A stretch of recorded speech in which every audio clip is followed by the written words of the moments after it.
Hey everybody, Robert from Practice Space. Just want to show you how I'm using our new chat feature to create community amongst my students and really motivate them to practice more. Let's check it out. All right, so here I am in Practice Space and I've already set this group up for some of my advanced guitar students. So I'm going to open that up. They already have some lessons made for them, but I'm going to go ahead and send them a message to make sure that they can, share videos and things like that with each other here.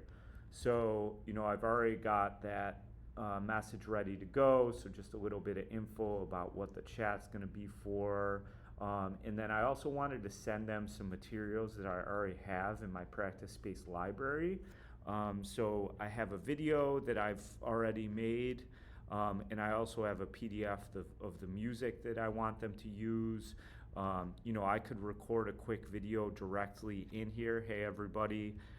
But since I already have these in my Practice Space library, I'm going to go ahead and add these files and send that along to them. So let's check back in a little bit and see, what the students have sent. Okay, so let's check back in on our chat. I've already got some videos from a couple of my students here. So I checked them out. And now, I can keep cheering them on. I could send them some feedback.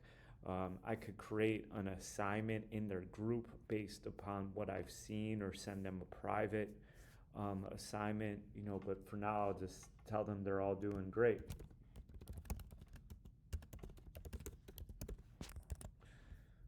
Okay, so that's one quick way that I'm using groups and chat to help motivate my students and better form community amongst a lot of my private students. It works really great in Concourse with the rest of Practice Space because you can send them all assignments and lessons easily and consolidate all your media, which you can access easily on the chat. If you'd like to learn more about Practice Space, we'd love to do a demo with you. You can book that at practicespaceapp.com, or you can sign up for a free 30-day trial, and we hope to hear from you.